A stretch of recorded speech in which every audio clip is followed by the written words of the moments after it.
Oh boy, that's Yeah. beautiful. So Mm-hmm. industrious. Well done, ma'am. You're welcome.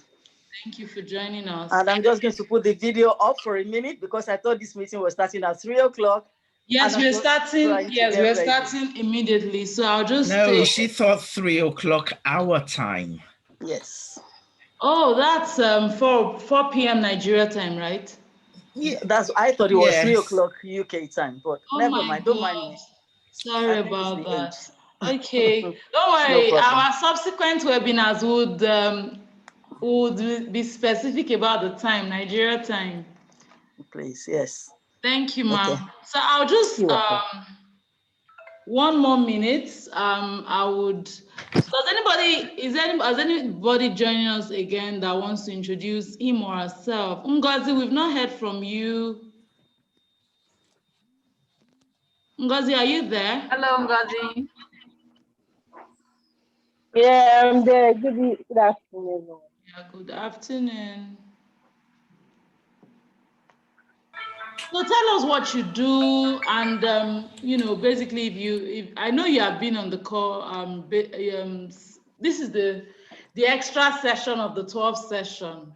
So what have you learned? What have you done with what you've learned? Do you mind sharing with us? Okay. I've really learned a lot, though I'm still a student. So I'm planning how to put them in practice when I start working. Oh, Because great, great, um great. You're a smart woman. Well done. Okay, so thank I'll you. just Can I just interrupt quickly? Marianne, what is the passcode? Somebody wants to get in. FDW in caps. The passcode for the... Why is it asking that? So Zoom has a policy. Is either you use waiting room or passcode. Yes, no, I'm saying it's not asking that for everybody. So because of I told you that I wasn't supposed to allow you to register. I just sent it in the chat box now. So I gave you a different link. Okay, I see. Yes. Okay, I'll just send her a text. FDW Okay. in Yeah. caps. So Madam Marianne. Okay. Have we had Yewande say hi to us? Yewande, good afternoon. Yewande, good afternoon. You can unmute yourself and also let's see your face and tell us where you're joining us from, what you do, if it's your first time on the session, and what your expectations are. Yewande, are you there? Okay. Okay, You so can let use me the take the profile so that because Madam Marianne, let me take the profile so that we okay. can kick off immediately. Coach Pat, please, I'll be stopping your screen share temporarily. Okay, no problem. I will be sharing this now. Okay, so good afternoon, everyone. I'm Greatness A.T. Olorunfemi, and I'm, honored to be your host for this webinar. I'm the president and founder of Greatness Unleashed by Love Foundation. Can everybody see my screen? Yes, Yes, we we can. can. Okay, thank you. I'm trying to, so You need I to saw press it. F5. You need to show us the other screen. Which other screen is Press that? F5 on your keyboard. No, hold on. What's it called? I was trying to check my charts. Okay. So it's, I don't know, for some weird reasons, this is just rolling. Technology has caught up over me right now. I really don't know what this is. That's good. That's it. Okay. So our vision is to raise men and ladies of global and internal influence, and we do this by reaching out, teaching, and nurturing. And we have a mandate to help those that have been abused in any way to believe they are unconditionally loved, believe there is greatness in them, and support them to unleash their greatness, irrespective of their past and present. So we reach out to orphanages, prisons, hospitals at least 3 times in a year, and we do projects as we are inspired. We are registered with the Corporate Affairs Commission as here in Nigeria as Greatness Unleashed by Love Foundation, and we've held life transforming meeting in 10 tertiary institutions here in Nigeria, in the southern, eastern, and western part of Nigeria, and we have no biases for the north. It's just that we've not been inspired to go there. I actually lived in the north for a while, before I moved to the southwest. So we also reach out to schools for those with special disabilities, rehabilitation centers, brothels, and you'll see some pictures shortly. Among other things, in the tertiary institution, when we hold our seminars, we give skill acquisition to make people financially empowered, and some of the skills we've given includes makeup, Ankara accessories, lemonade, liquid soap, perfume production, amongst all. We did a project, one of our outreaches, that is the Love Outreach, called Feed 50 project, where the goal was to feed 50 people in a month for 12 months, because the Abraham Maslow hierarchy of need, food is the basic, and of course everybody eats food. And most times when people are hungry, even me, when I'm hungry, I don't even hear what you're saying. I can be hearing you, but I'm not listening to you. So we decided that, okay, we're going to do that for a year. However, with the support of our friends, partners, and family, we were able to do about 2,000 in 6 months, and we reached out to roadside sellers, street hawkers, sex workers, inmates, and we were able to do beyond food, got them groceries, and many other things, and you'll see some pictures also shortly. We are currently holding an intercessory prayers for Nigeria, virtually on Zoom, and we are rounding up. It's remaining 2 days. It was a 21 days intercession just to birth the new Nigeria. We have a sister platform called SHUSHAN the Palace, where we prepare unmarried ladies for their king and the God kind of marriage, in order to reduce the rate of dysfunctional homes, divorce, and individuals. So we are aligned with the United Nations goals, the SDGs, and the first goal is ending poverty in all its form, which of course is why we're doing this series, which we are ending today on a great note. Start with what you have. We started since August, and we've, hosted these amazing speakers, and really I'm happy that we are ending with Coach Pat, because I say to people that she actually sowed the seed of coaching into me.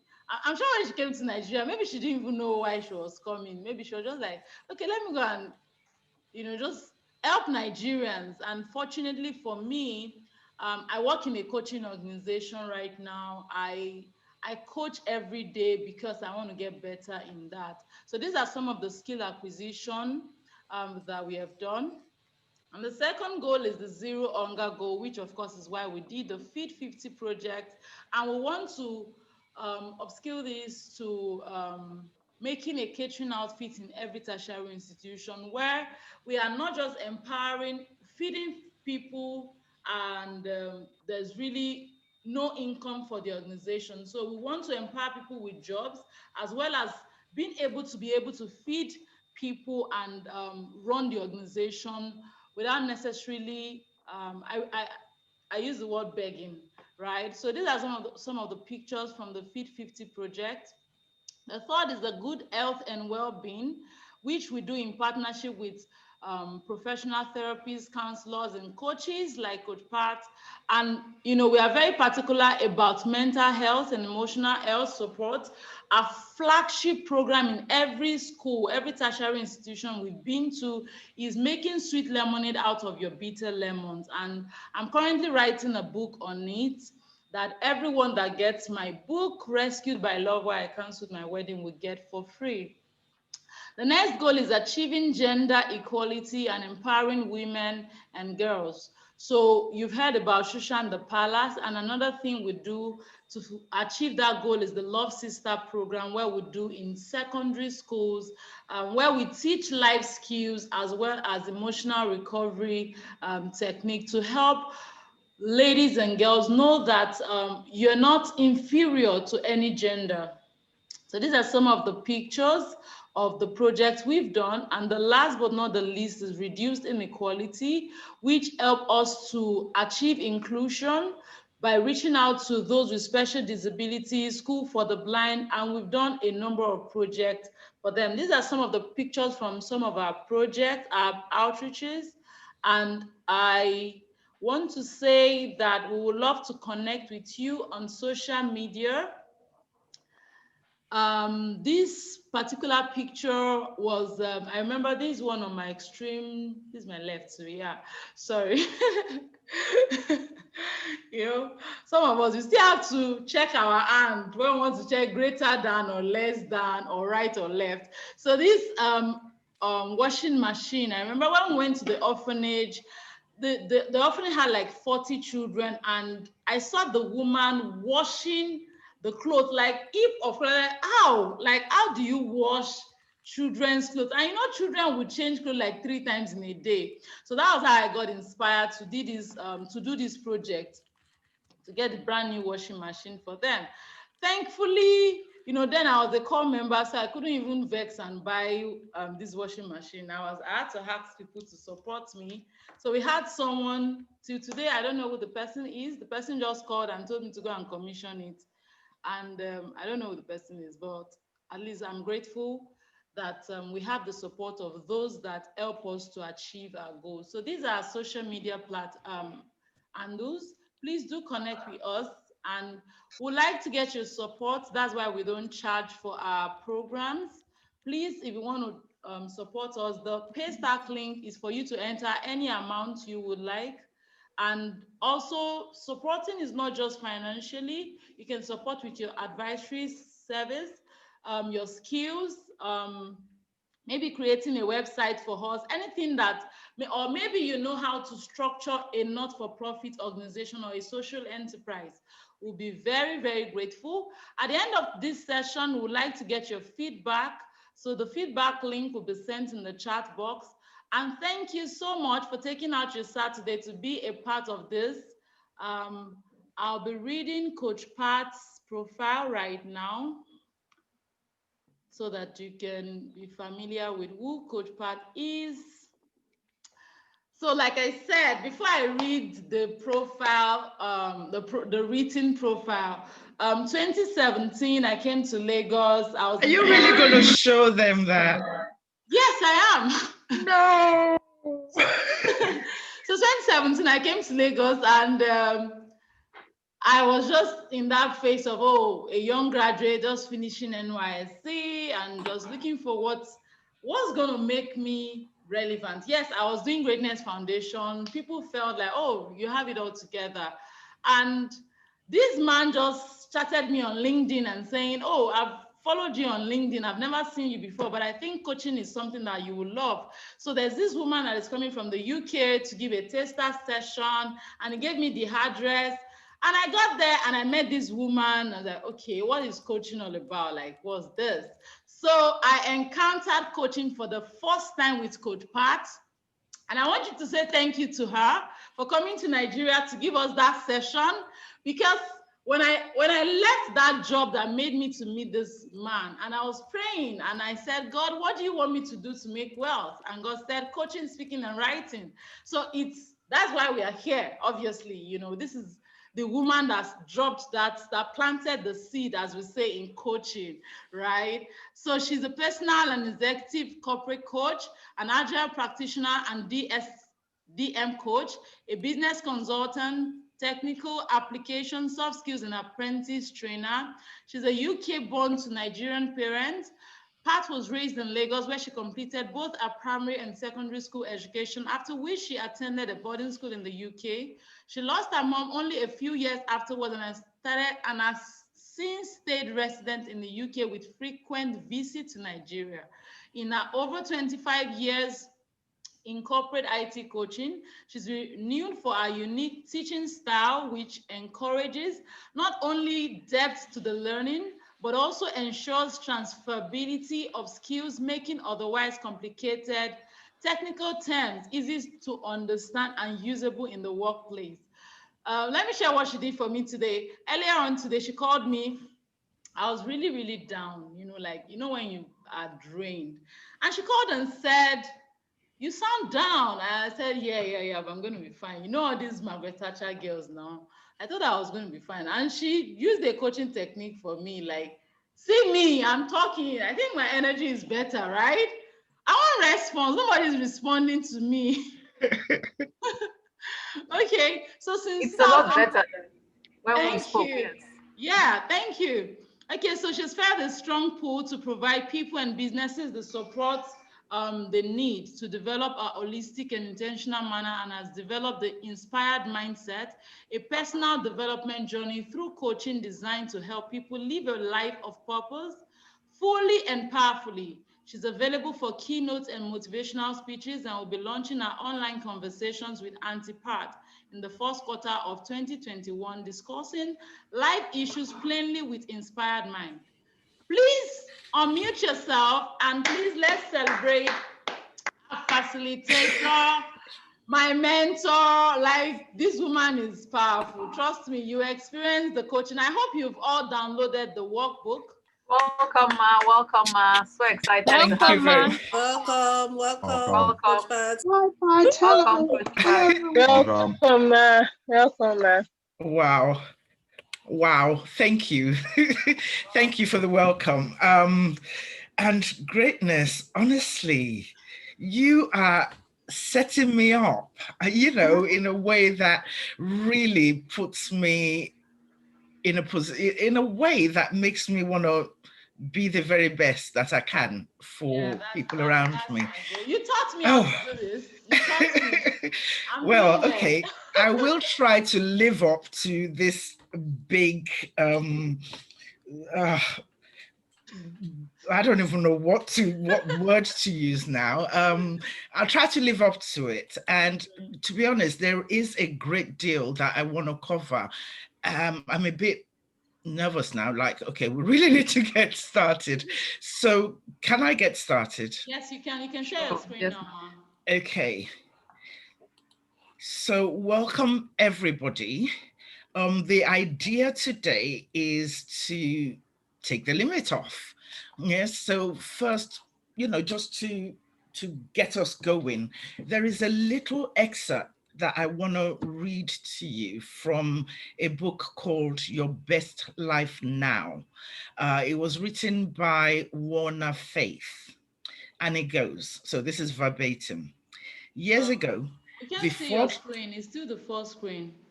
Yes, that's fine. Yeah, Okay. I'm not gonna, I want you to listen as opposed to read. Okay, great.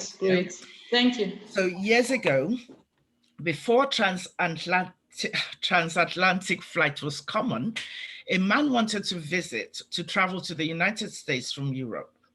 He worked hard, saved every extra penny he could, and finally, he had just enough money to purchase a ticket and board a cruise ship. At that time, the cruise ship would require about 2 or 3 weeks to cross the ocean. He went out, bought a suitcase, and filled it full of cheese and biscuits. That's all he could afford. Once on board, all the other passengers went to the large, ornate dining room to eat their gourmet meals. Meanwhile, the poor man would go over to the corner or go to his room and eat his cheese and biscuits. This went on day after day. He could smell the delicious food being served in the dining room. He heard the other passengers speaking of it in glowing terms as they rubbed their bellies and complained about how full they were and how they would have to go on a diet after the trip. The poor traveler, wanted to join the other guests, but he had no extra money. Sometimes he'd lie awake at night dreaming of the sumptuous meals and the other guests described. Towards the end of the trip, the captain came up to him and said, "Sir, I can't help but notice that you are never at the dining room, having dinner.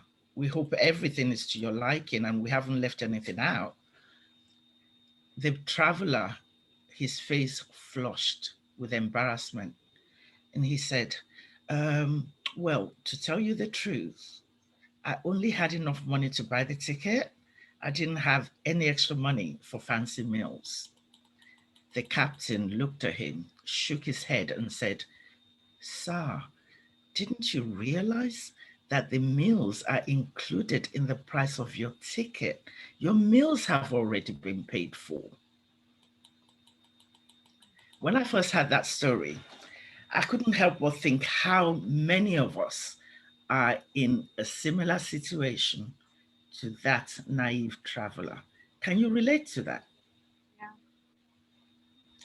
So that is why we are here. That is a limiting belief. He just thought, I haven't got enough money, and he didn't explore any other possibilities. So we're going to look at what limiting beliefs are. But before we go into it, can you see my screen all right? I would just like to say that everybody is being muted. Yeah, so you've all been muted. If you want to ask a question that can't wait, raise hand. Yeah, so use the buttons in the thing to raise your hand to get the host's attention. Use the chat and the reactions button. So if I'm doing something well, if I'm doing it well and you're enjoying it, give me a thumbs up. Yeah, not a physical one like this. Use the chat or an applause or something to keep me motivated. Complete the activities. So I hope you've downloaded the workbook. Yeah, download the workbook. And as we're going through, I'll be asking you to do things, type things in, think about things, write down your reactions. They are for you to keep. You don't need to submit them to me or anything. It's just for you to work through this so that you can maximize the benefits of this session. At the end, I would like you to complete the feedback. That way we know how to serve you better and what we can do to change in subsequent sessions. Are we happy to go with that? Yes, we are. Sorry, the smiley face on there is not supposed to be a sad face. I missed that. Ignore Mr. Sad. Is a happy one normally. Coach Pat, Yes. sorry, I'm struggling with sending the excuse me, the document. It's been telling me disconnect and all of that. Is anybody on the group page? I wanted to interrupt you briefly, please. If you're on the WhatsApp group page, I sent it to the group page. Can anyone please send it to the chat, the Overcoming Limiting Belief workbook? Please send it to the chat if you can. Thank you.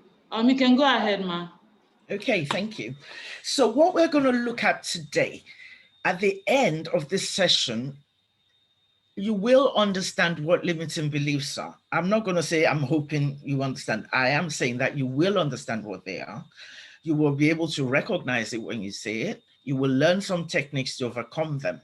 Okay, this is a snippet of the whole series, the Inspired Mindset, which is a series that would help you transform your life if you want to. If you feel the need. Okay, so we'll look at what limiting beliefs are, the reality of them, something I call the inner core cycle, the inner core cycle. We'll look at overcoming beliefs, and if time permits, Coach Greatness has agreed for me to coach her live so you can see what coaching is and how it works. Okay, so let us move on. Oh, if I can find my mouse, there we are. Okay, so limiting beliefs, what are they? So limiting beliefs are some things that we believe to be true.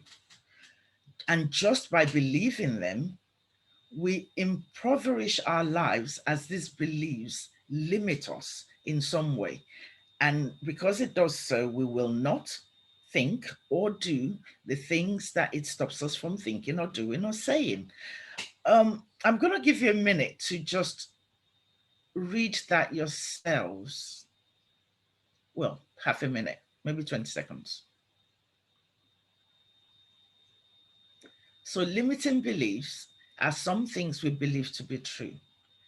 Just by believing them, we impoverish our lives as these beliefs limit us in some way, and we will not or do not think, do, or say the things they stop us from doing, thinking, or saying. Simply put, they are beliefs that stop us from moving forward or completing any action or tasks that lead to what it is that we really want to do.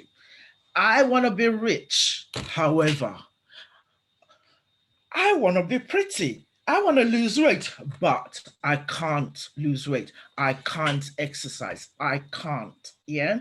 So limiting beliefs can be about right. I haven't got a right to do that. Yeah. It can be I haven't got the right to change anything, or I have no power to effect the change that needs to be changed or that needs to be made in order for me to move forward in that which I want to do. Examples, I want to start a business. Oh, I don't have this. It could be I haven't got the ability. It could be I haven't got the power. It could be I haven't got the rights. It could be I haven't got the permission. It could be it's not my duty to do that. You know, why should I take the trash out if somebody else can do it?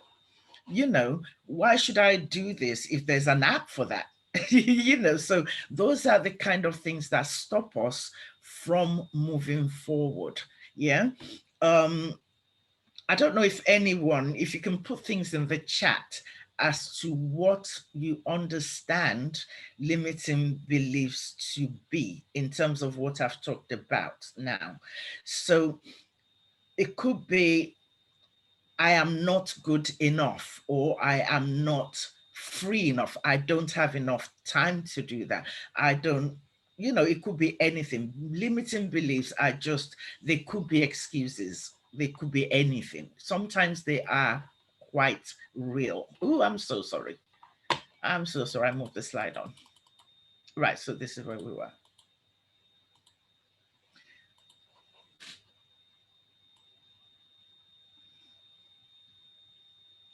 Limiting beliefs are often about us, about ourselves and our own self-identity. Self-identity is more than just how somebody else describes you or how somebody else identifies you. Self-identity is really how you identify your own self. Coach Yeah, Pat, you have some responses in the chat box.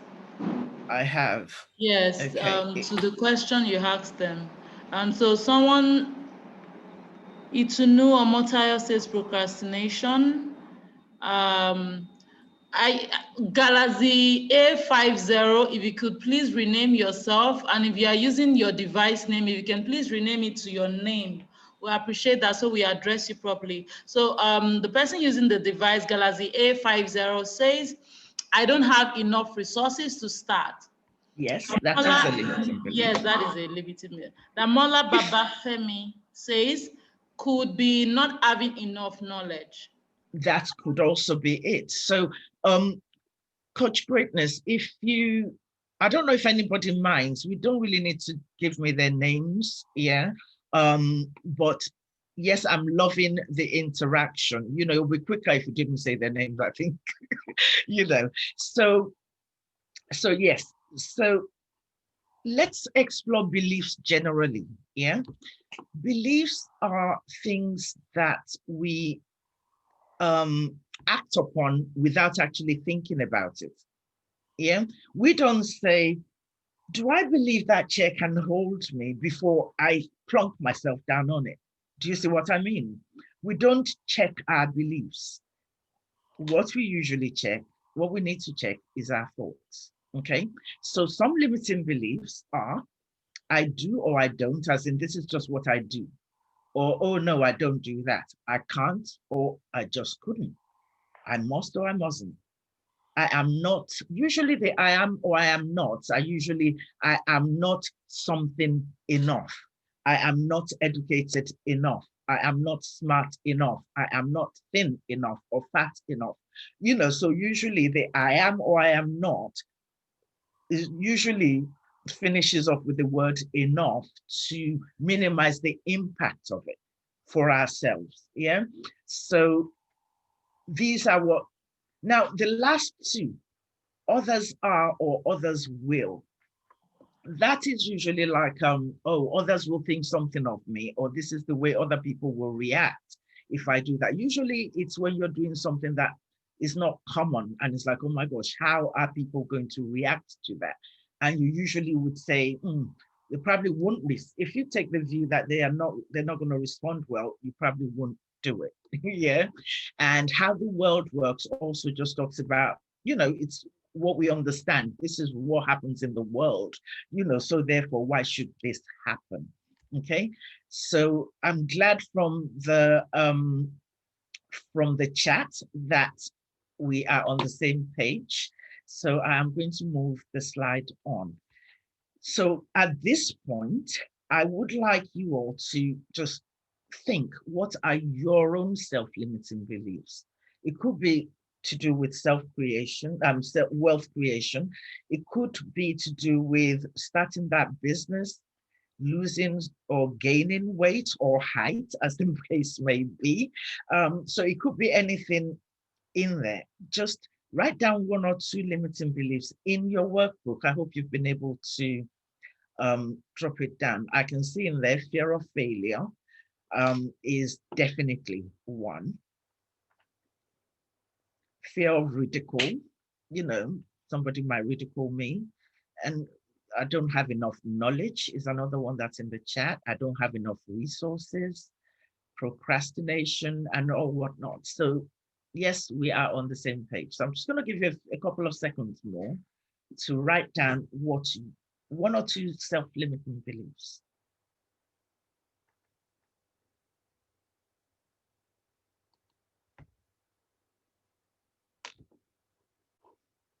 Okay, if you give me a thumbs up when you're ready.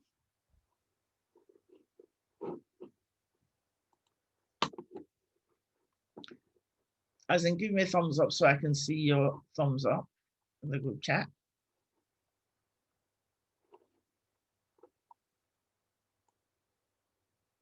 Fear of being judged. That's right. I don't have the drive for it. I simply cannot do this. I might be judged. That's a big one. I don't have the drive. That's a big one as well. You know, I just can't. I ain't got the energy. Since there are no thumbs up anywhere, I might so assume you are all still writing.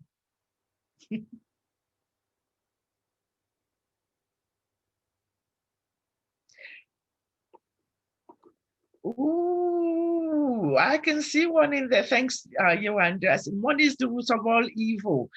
That is such a limiting belief. I'm loving you, Marianne. Marianne, sorry, pronouncing wrong. Okay, guys, I'm going to move on now. Thank you. So where does it all fit? How does my belief, whether it's an enabling and empowering one or a limiting belief, where does it all fit? Let me show you. So this is what I call my inner core cycle. Okay.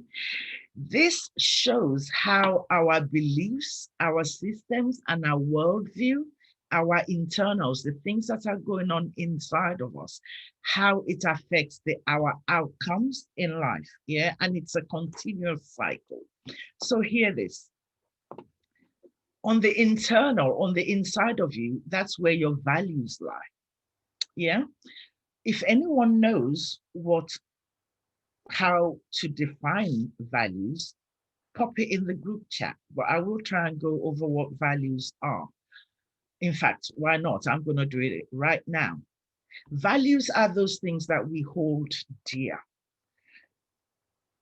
Our sense of what's normal, what's right, the way things should be.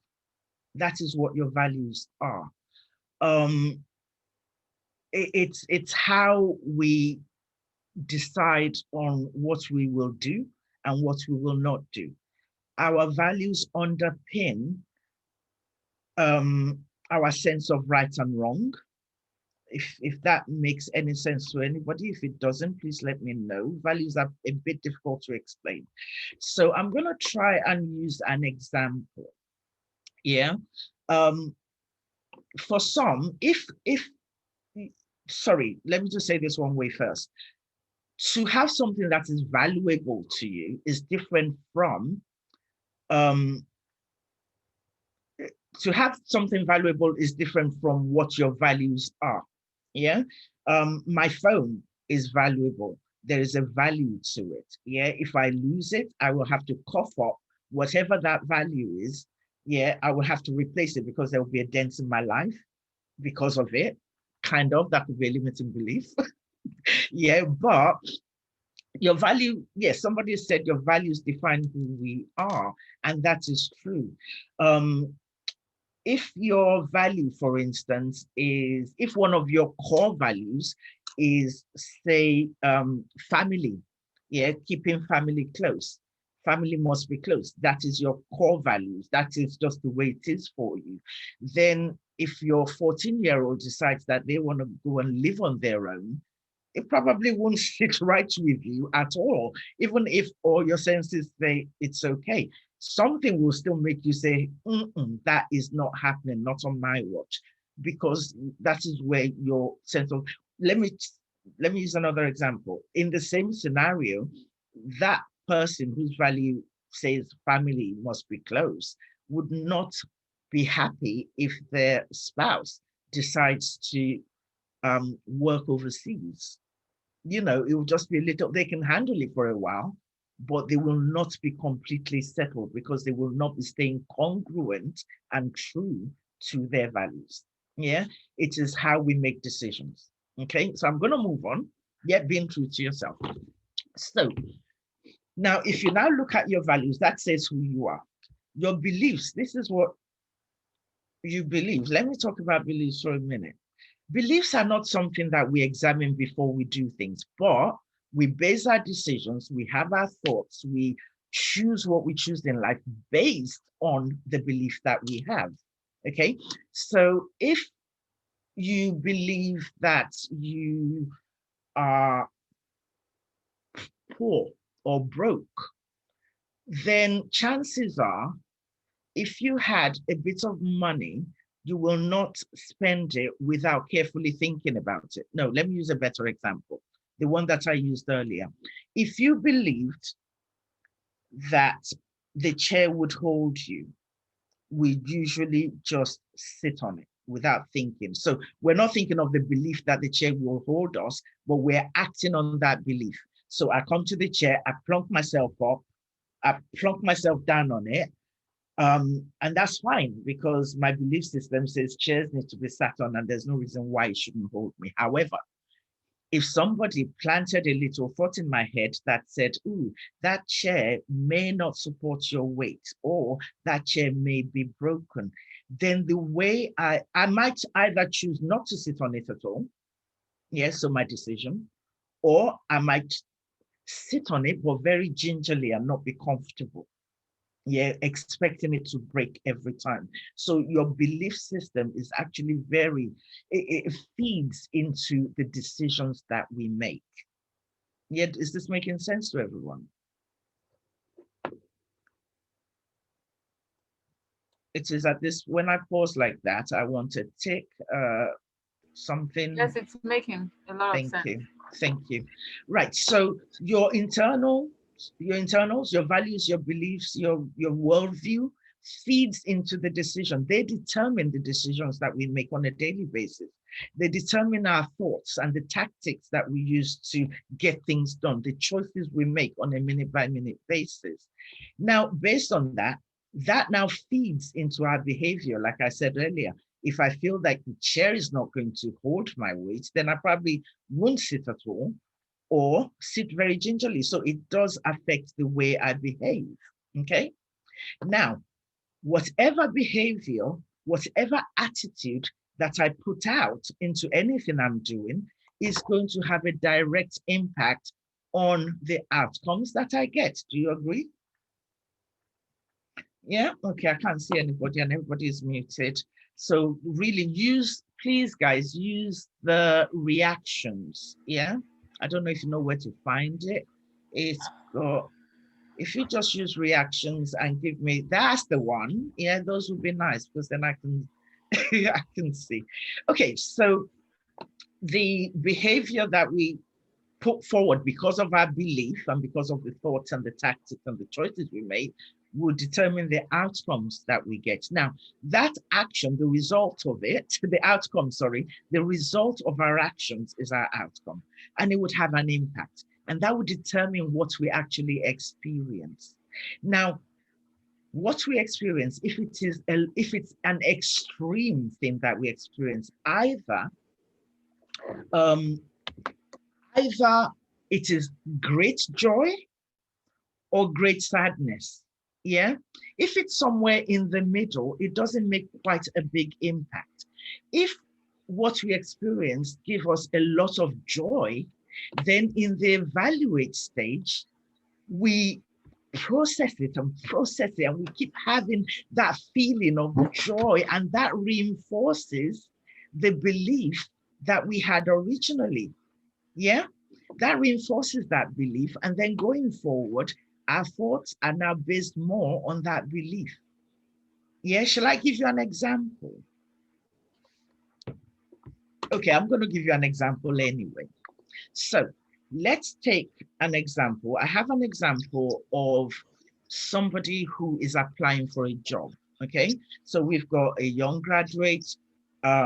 Maybe they've had a first job, maybe they haven't. Either way, they've seen this job spec. They've looked at all the required skills. Yeah, so they're looking and saying, right, they've got a list of 10 things that is required and a list of 10 things that is desired, yeah, for this position.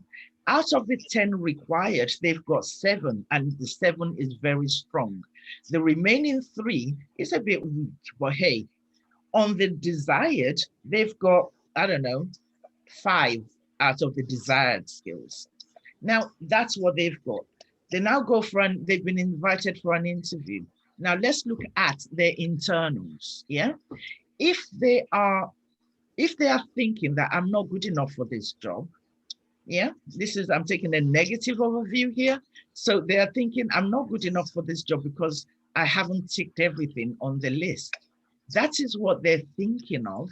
So the tactics and the choices that they're going to make would be directly impacted. They could decide not to go for that interview. They could decide to go for that interview, but employ some tactics that hides the bit they don't have, because that is what they're focusing on, what they don't have. Yeah.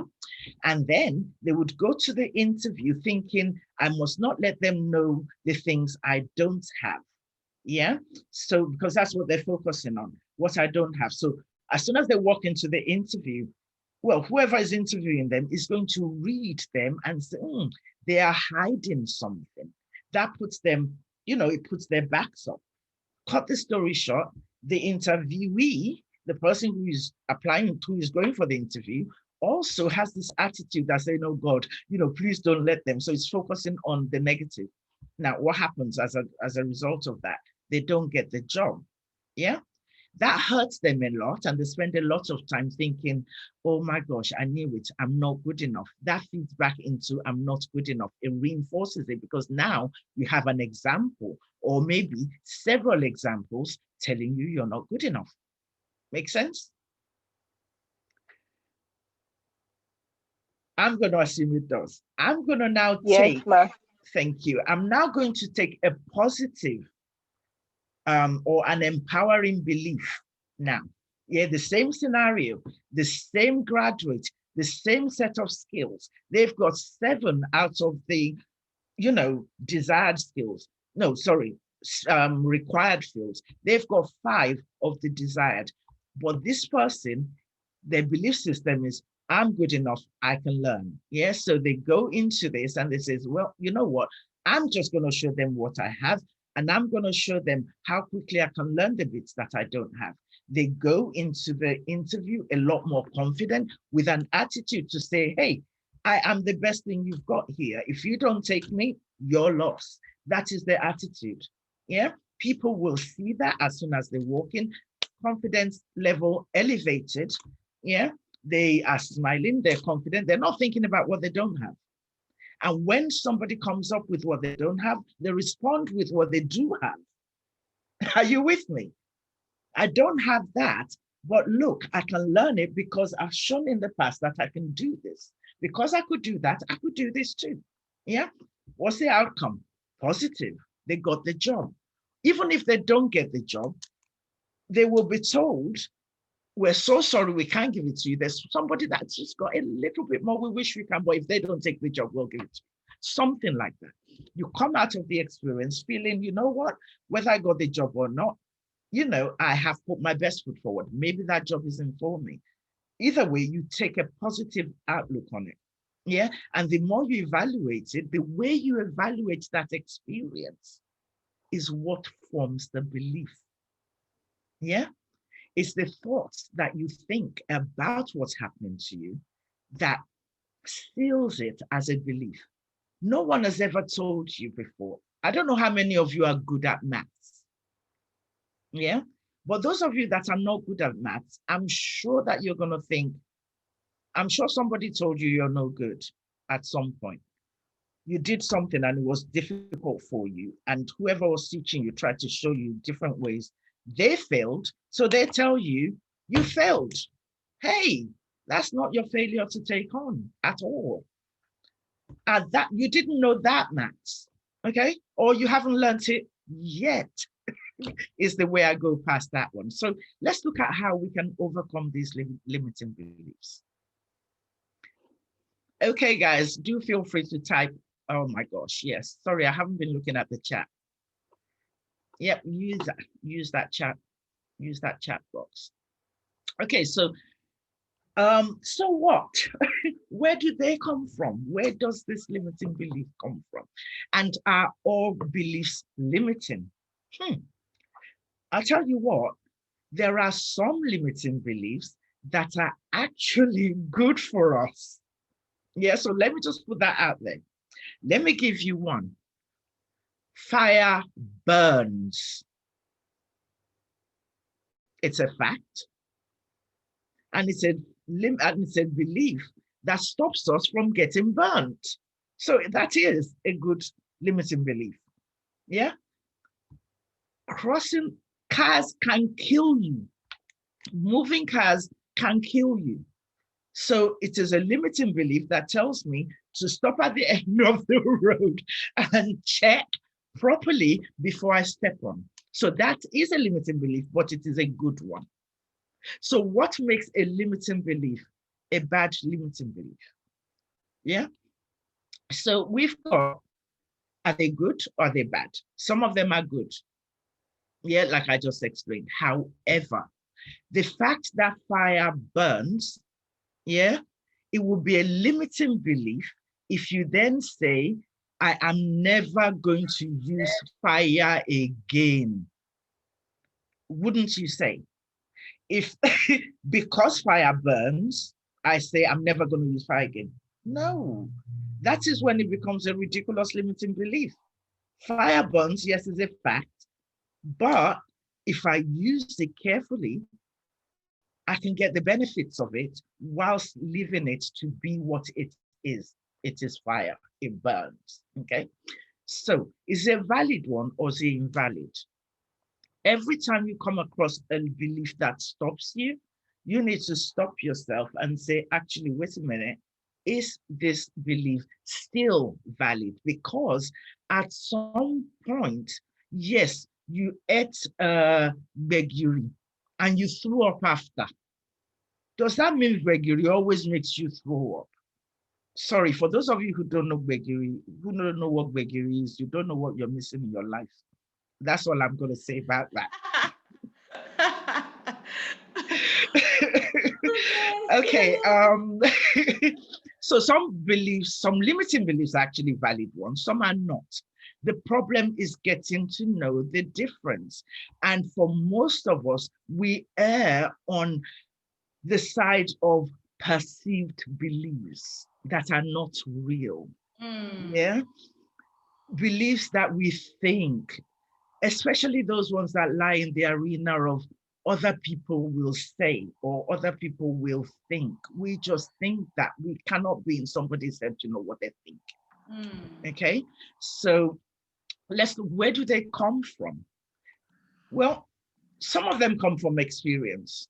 Absolutely. Yeah, if you've ever put your finger inside a half open can of tin tomato, and you got your finger caught in there, you will never, ever, ever forget that. And you learned that one. Yeah, that is an experience. And I tell you, till this day, every time I work with any kind of can, I'm watching myself. That is a good limiting belief. Okay. It hurt like hell. I couldn't get my finger in or out. It was dreadful. Okay. So some of them comes from experience. However, just because that happened to me, I'm not going to stop using cans. Okay. I just have to watch how I'm using them. Okay. So some of them are based on facts and experience. Some of them are based on, well, in fact, I think I've said that, the experience. Another way is through education. Yeah. Through education. What do I mean by that? Somebody has told you that. Somebody has told you that over and over and over and over and over. You're ugly, you're ugly, you're ugly, you're ugly, you're ugly, you're ugly. I'll tell you something. When I was younger, I was always called chubby because I had a round face. Even when I was a size 12, my people, I thought I was fat. And because of that, as I went through adulthood, for a long time, I did not bother with my weight because, hey, I've always been fat. And I never did anything about it. It was just me saying, this is what I've been told. This is how people see me. I'm never going to get away from that. So why bother? It was a limiting belief that I learned. So whether it's a teacher that's told you that you'll never make it, or, something that you've seen that tells you that actually this is only how much money you can make because you belong in this class. You cannot be a millionaire because, hey, you're working class. Who said that? Yeah, those are limiting beliefs. So from education, things we've been told, religious beliefs, erroneous religious beliefs, I'm saying, education, schools, older people, relatives, friends, just things that people have spoken into your life. Some of it is the nicknames that people call other people. They usually end up becoming a label, a way that you see yourself. They're all limiting beliefs. And what we need to learn is recognize the belief, capture the thoughts, look at the belief behind it, and consciously change it and show yourself that you're not that. Okay, so that's what we're going to be looking at. Faulty logic is another thing that causes limiting beliefs. Faulty logic is when you say, oh, the last time I did that, or when I did that before, this is the result I got. So therefore, that is what normally happens. Does that make sense? Come on, guys. Yes, ma'am. Okay, I don't, yes. I'm looking at the chat. So thumbs up, thumbs down, something going, yeah? They can unmute themselves and respond. Yes, I'll just control it. Yeah, okay.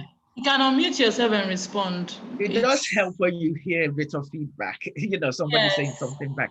So yes, so faulty logic. I'm not good at maths because I got an F in my GCSE or my O levels. I got an F, so therefore I don't do maths. Hey, you were 16 then. You probably didn't have the right faculty then to do the maths you were asked to do. Probably weren't interested. It doesn't mean that never going to work. So, okay, so that's faulty logic is another. And another one is simply when we make excuses. I'm sorry, but we all do it. Oh, I just can't. Wow. You know, Wow. oh, I really should do this, but I can't. Oh, I've got this to do and I've got that to do. And you reprioritize everything and make everything else more important than what it is that you want to do. Yeah, so excuses. Usually, though, excuses is a result of fear. All of Wow. our It's a limiting result of beliefs, what? Fear. fear, Yeah. Wow. all Wow. of our limiting beliefs, if you trace it back far enough, you will see that it is about being afraid Wow. of Wow. something. Yeah. And I've got an acronym here for fear: false evidence appearing real. False, Yep. that is what fear is. It is false evidence appearing real. So we convince ourselves that this thing is real. Yeah. Yeah. And this is what we need to now reprogram our heads, yeah, to do that. Are we all happy so far? Yes, Yep. I Yep. am. Yep. We're going great. Cool. Okay, I'm going to show you something. Yes. There you go. Donkey ride. I'm sure you've seen, if you haven't seen this graphic, I'm sure you've heard someone say something along these lines. And if all of that fail, I'm sure Yes, those of you that are ma. old enough will remember Ebenezer Obey singing about this. Yeah. Yeah. So now that you have looked, are you all going to say something about that first? Do you want to give me some comments? Everyone will have their opinion. No matter what you do, there will always be an opinion. That's just the way I Absolutely. look at it. Absolutely. I love that. Whichever way you go. Yeah. Okay, so what I want to ask you a question, which I'm sure you're not expecting. I want to ask you, out of these people who are making, you know, the commentators, the man and the woman, or the donkey, where do you place yourself as you're reading this? When you Coach read it, Pat, yes. someone just dropped a comment that, in fact, just blew my mind. That Mola Babafemi says, letting people control you. That is what this one is. Yes. Absolutely. So guys, where do you put yourself? When you're reading this, when you read it first time, where do you put yourself? Are you the man, the woman, the donkey, or those two people? Just thinking about it for me. I don't really need an answer. Just think about it. And then I want to give you another angle. Yeah. The truth is, these people that are talking, yes, not the same people. Because if you think about it, if these four scenes happened at the same time, then those two are yo-yos. They're not human beings. You know, if if static, yeah, if the story is static, if it happened within, say, 10 minutes, then this is ridiculous if these guys are doing this. Yeah, we'll all agree that. Are you with me? yes, ma'am. So the question I want to ask next is, this whole journey, let's say it's miles apart. Let's say in the first mile, they did this and they got this comment. In the second mile, they did this. Third mile, that, fourth mile. Yeah. So let's say it's spaced out like that. Yeah. Do you think these commentators, yeah, would still make this last comment if they had traveled with them from the beginning of their journey? That's really thoughtful. It's a thought. No, they don't think they would. Chances are they wouldn't. Yeah, because they would understand why they're doing it. Absolutely. Yeah? Then another thing. Guys, are these real people? Do you think that if you see, yeah, let's put ourselves in these people's shoes for a minute. If you see two people on a donkey like this, yeah, are you one of those that would think, two people on a donkey's back?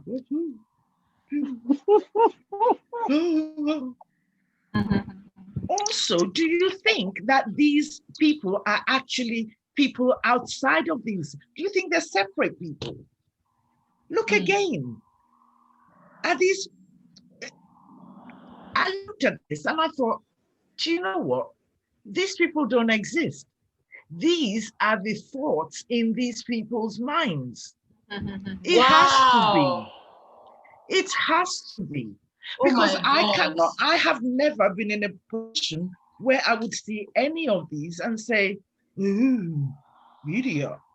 You don't know where they're coming from. Maybe I have been at one stage in my life. And I think we could be any one of them, as Derek Roy have said. You could be any one of them. Could be the person that is becoming a yo-yo who's trying to please everybody, off the donkey, on the donkey, pull the donkey, push the donkey, come on. At the end of the day, the man owns his wife and he owns his donkey. So I have a question for you.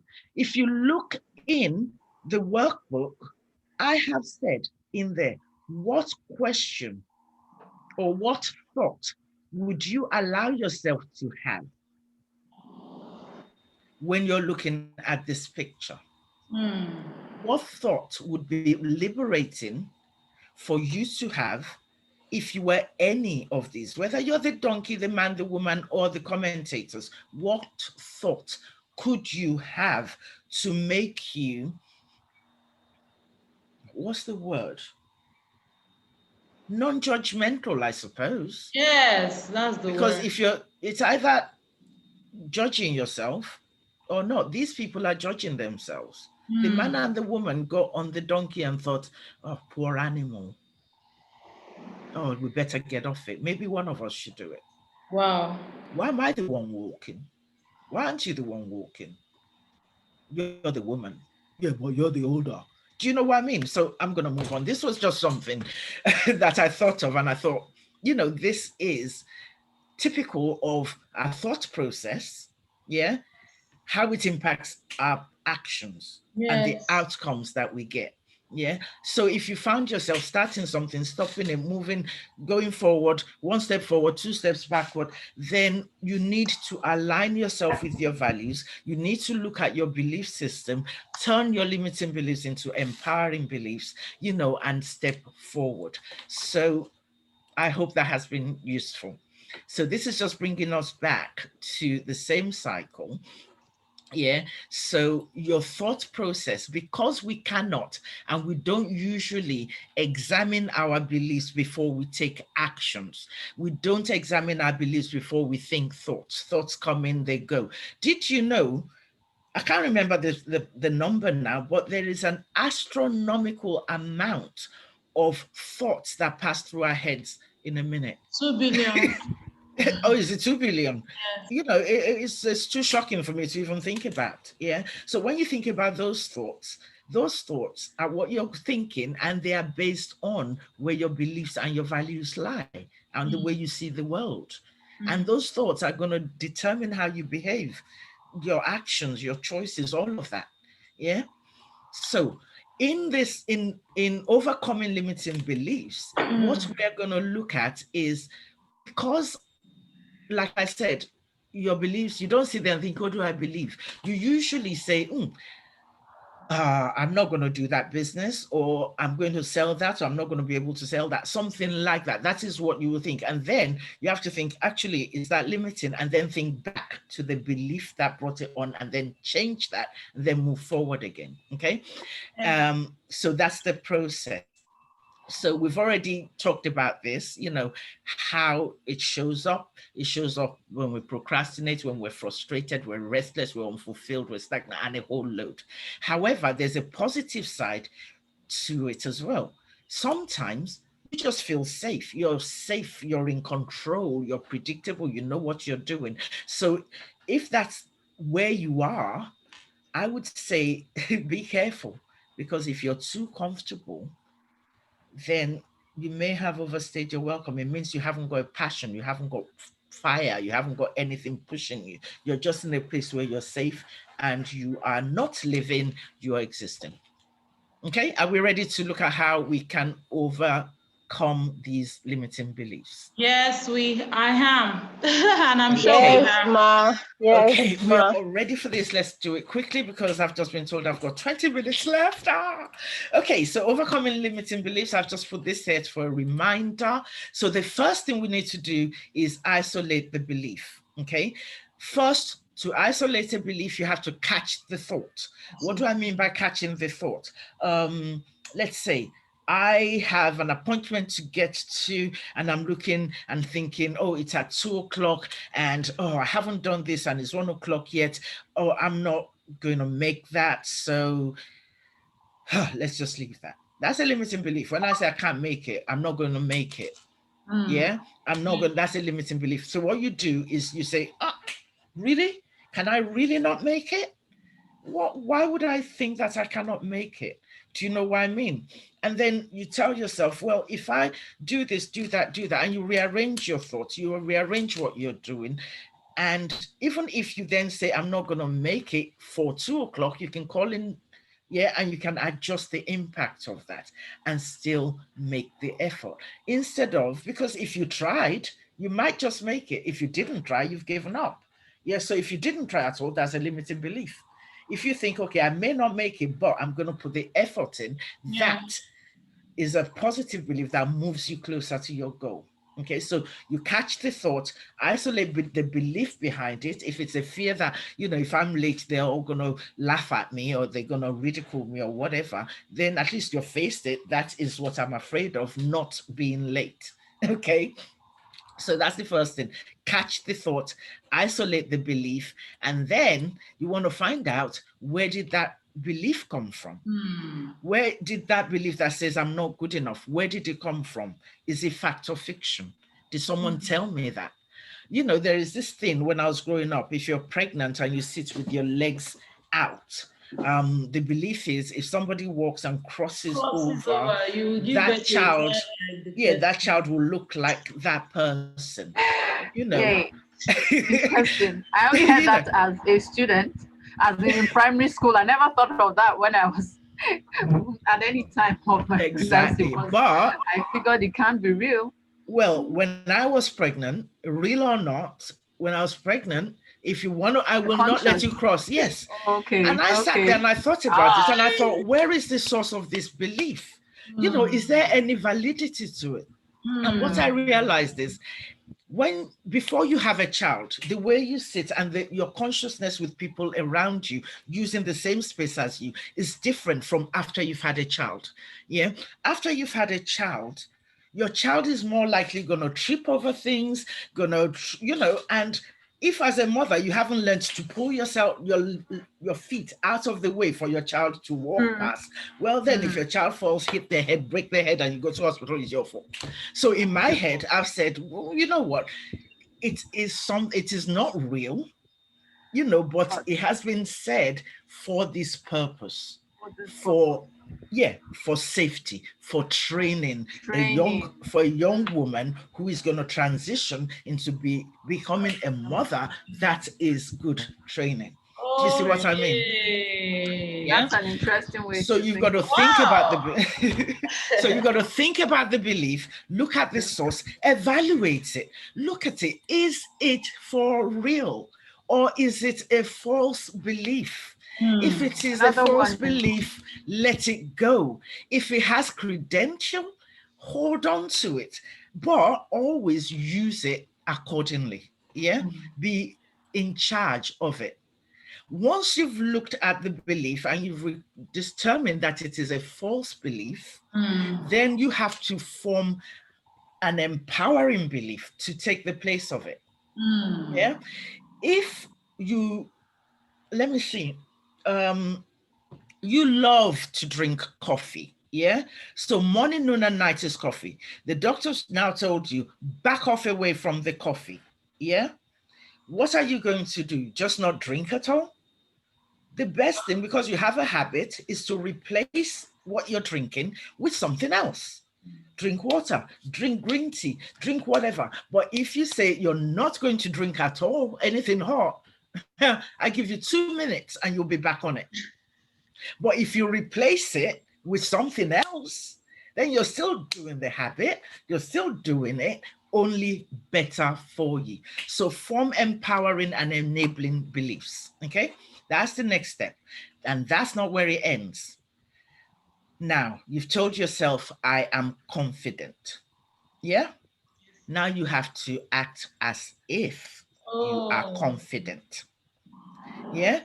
You start as if, you start to behave as if you're confident. You have to carry yourself a bit higher. Speak up. Push yourself to do just one thing that you didn't do when you believed yourself to be not confident. Just one thing that takes you a little bit closer to being confident. Just one thing. And once you've done that and it succeeds, next point, watch this. Create evidence of success. So I am afraid of talking to strangers, as in I'm shy, I'm not a conversationalist. That is my limiting belief. And I'm saying, actually, no, I can talk to people. I talk to people all the time, but I'm kind of don't like talking to, or I'm not comfortable talking to strangers. So I'm now going to say, I can talk to strangers. I am able to talk to strangers. So I act as if I can. The next time I go out and I'm in the middle of strangers, I say hi to somebody that I don't know.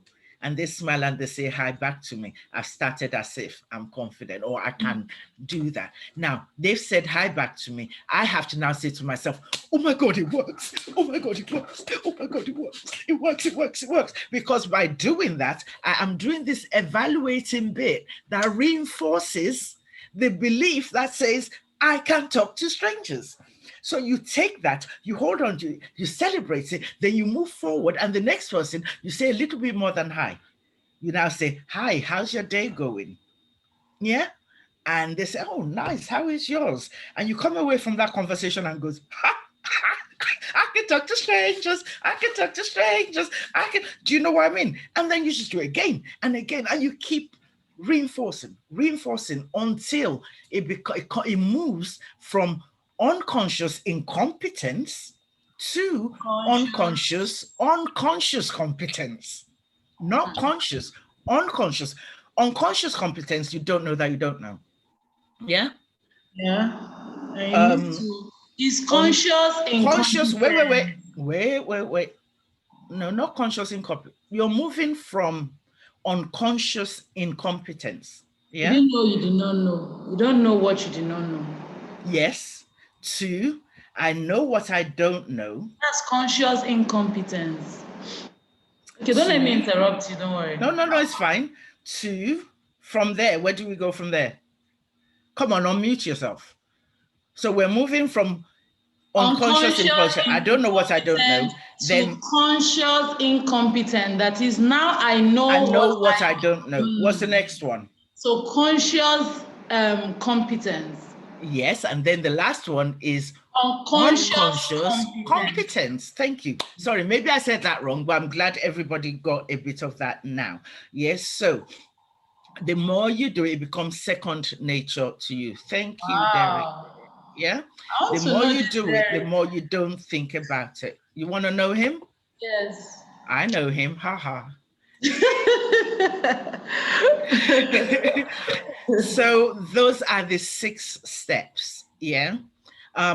In the full inspired mindset, there is a great deal more to each of these steps because there are other things that come in there, that kind of fight you.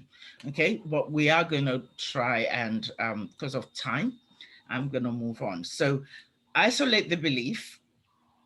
Yeah. Seek the source. Think back to when you first did it, or think back to a time when you're doing it or when it's playing up. Recognize the falsehood.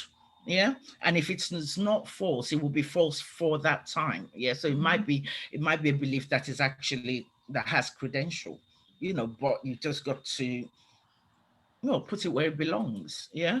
And then you have to form empowering or enabling beliefs. Now, to change a belief, you have to form empowering beliefs. Well, this empowering belief has to be realistic.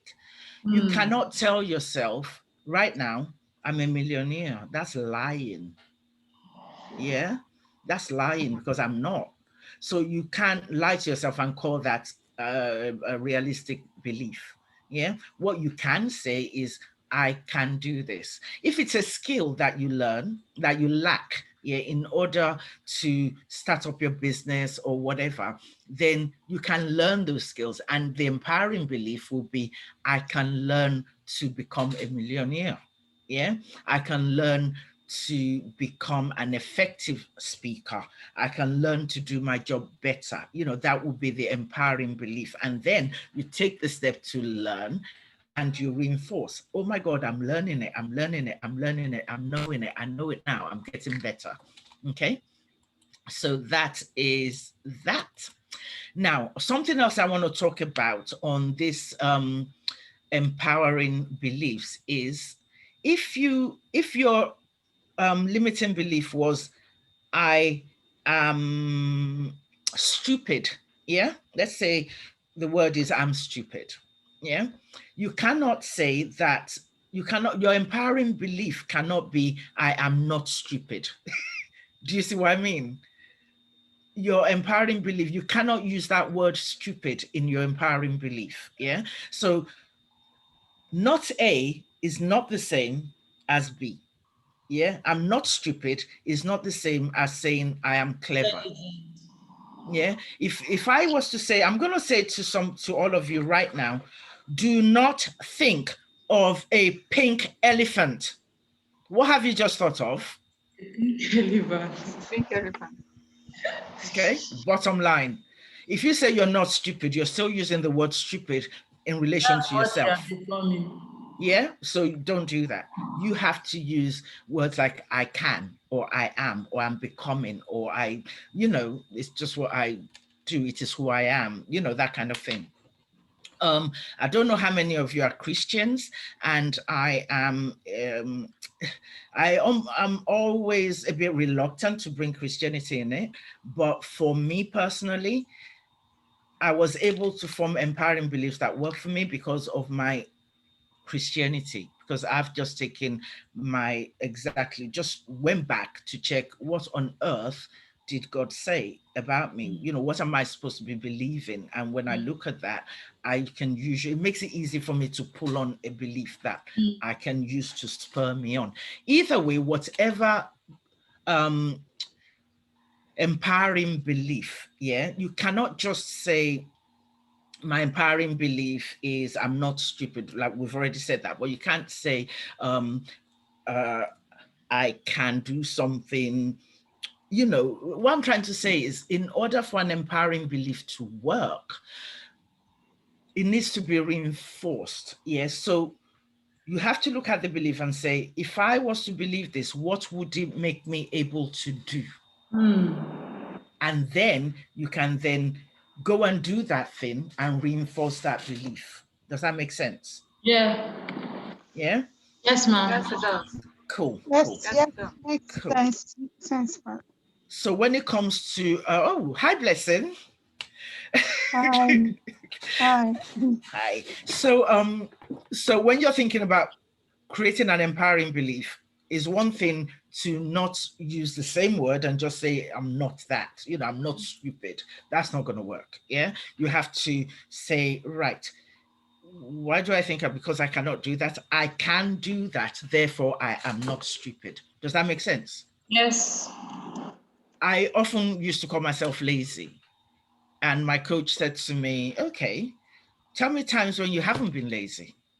And I came up with times when I woke up at 4 o'clock in the morning because I needed to get there, and I So are those attributes of a lazy person? Do you know what I mean?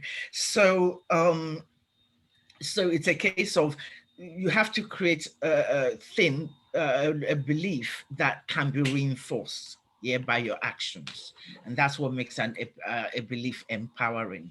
Yeah. Now, also an empowering belief. It says here, empowering beliefs are ideas that launch us forward and helps us to become the person we want to become.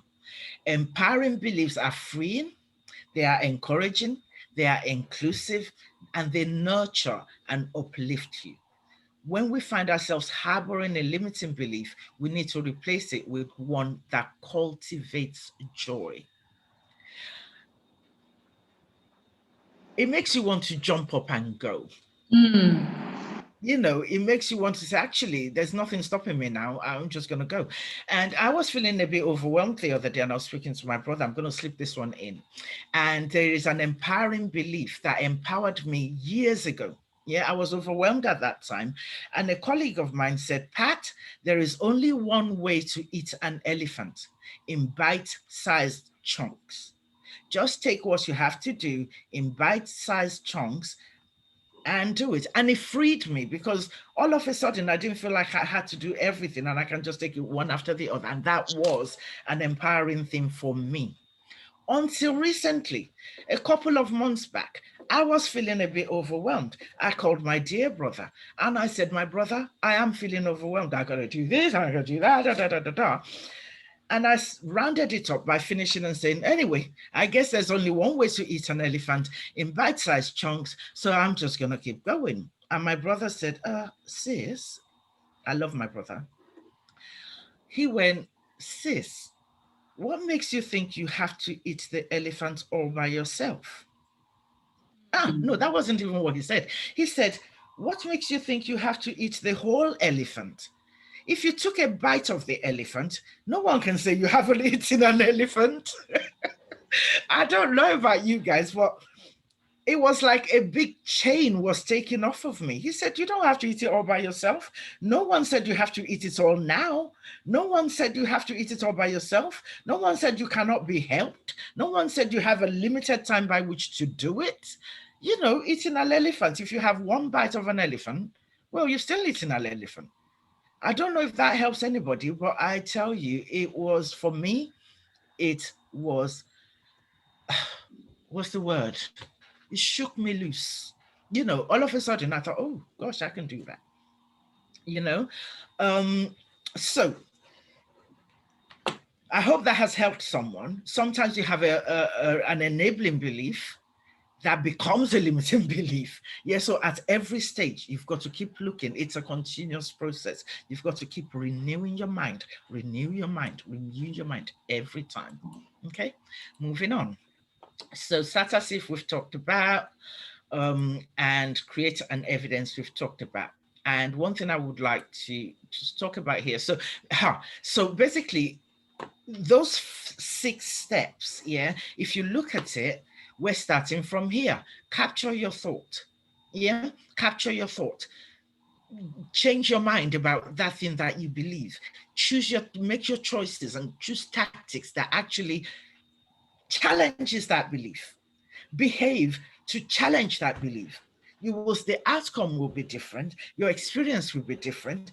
Your experience will be better and more positive. You think about it, reinforce it, change that belief. You change that belief. You then, on your next go, you're coming from that place of belief, and you just grow it again, and you go it again, and so on. Okay, moving on. Please celebrate your wins, however small. Celebrate them. Little victories lead to bigger victories that affect the battles that eventually win wars. Little victories, they lead to bigger victories that affect the battles that eventually win wars. Bottom line, if you don't celebrate the fact that you can do one thing, you will not breathe. Actually, what am I talking about? As a baby, if your parents, if you don't sit, you don't start to crawl. If you don't start to crawl, you don't start to walk. If you don't start to walk, you cannot run. You realize you can walk, so you do it more. You do it more and you reinforce it. The brain, the neural pathways seal and they become solid that I can walk. And then you take it another notch, you run. Okay? So, okay, I'm just going to move on. So sorry. So that takes me to, at this point, what I wanted to do here was coach quote greatness on her own limiting beliefs, but I am very aware of time. So can I ask Marianne and Greatness to tell me which way to move on. At the moment, I have come to the end of the lecture. What I would take is I wanted to do a coaching so that you can see how we actually work with it, and then take Go ahead. questions and round off. So what should we do? So Go ahead, Mom. are we all interested? That means we'll wait later than 5. The coaching session, we won't make it long. Yes, I am interested. Okay, that's fine. So you can go ahead. Anyone Please go ahead. else? Is everyone really? Yeah, Yes, we're Mazi. interested. Okay. Thank you so much, everyone. So we Thank have you. people interested, so let's go ahead.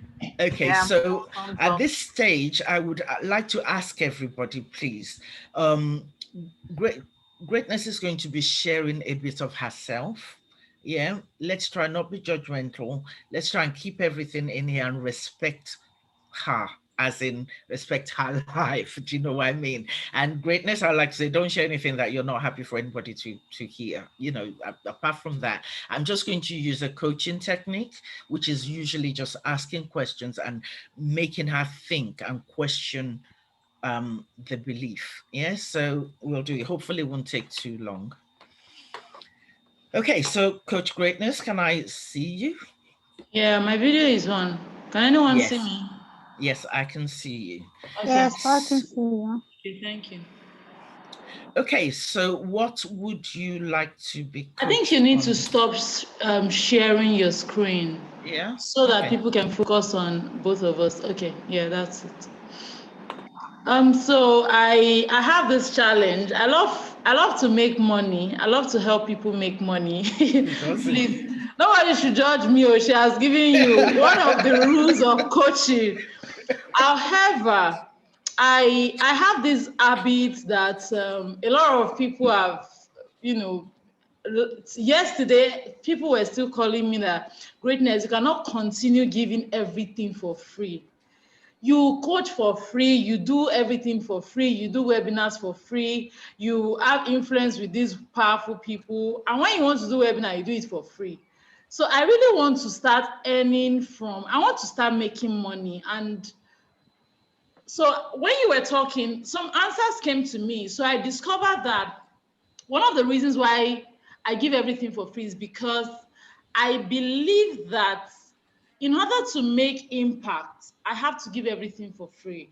So that jumped at me during the session that, okay, so obviously this is one of the reasons why I'm broke, because I just believe that, okay, I want to make impact, I want to fulfill purpose, but I've seen people that are fulfilling purpose and are making money. So that has rendered it non-valid. So that's why Can I ask, why does, just if you can just explain to me how making an impact and making money have to be mutually exclusive? that was really thought-provoking. It's just the way you said it, that in order to make an impact, you're giving things away. Yeah. Why do you think that if you didn't give things away, you wouldn't make any? I don't see the correlation. Maybe you can help me. Okay, so I had this role model, Mother Teresa. She never did any business, you know. She had a home, she had a shelter, she gave everything, almost her life for free. So I guess now that you asked that question, I just had to check the source. Like, where did I get that from? Like, that's true. Are you Mother Teresa? Yes. Are you Mother Teresa? Is that your name? I'm just asking. I just thought I'd ask. But then she was she's been my role model. I didn't want to get married because I wanted to be like Mother Teresa. Don't let your mother hear that. I don't think she'll be impressed. Yeah, she's been going. Okay, so yeah. Okay, so what is the limiting belief? Is it that you are Mother Teresa? Because Mother Teresa, that would not be a fact because you're not.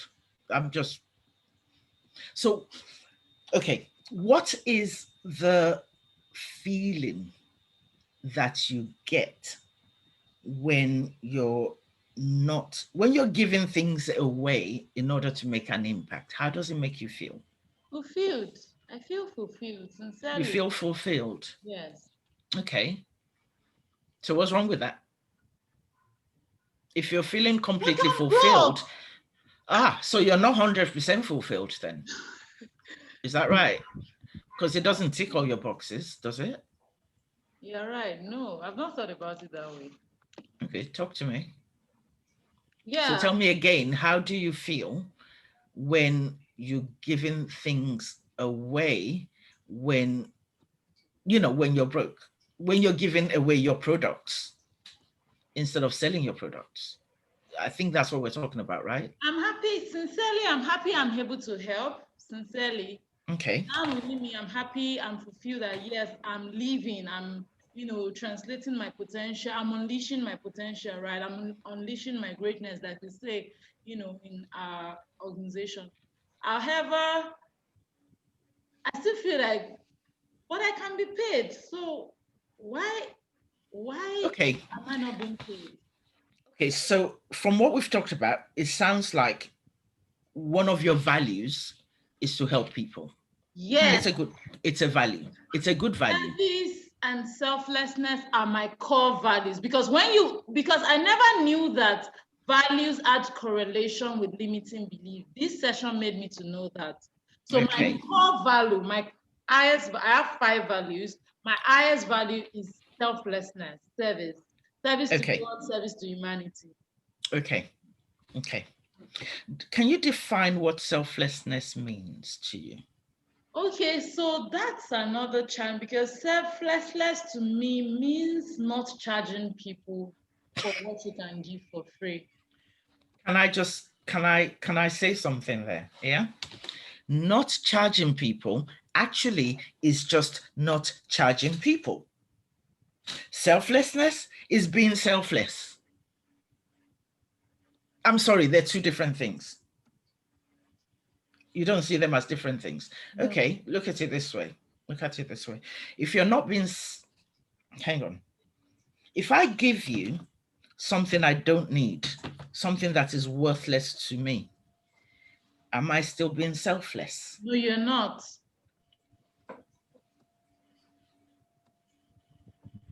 Need I say more? But I still don't get it. It doesn't have, I give value. So which Okay. is part of my issue because Okay. people say that you don't get valuable things for free. And I give valuable things and they are free.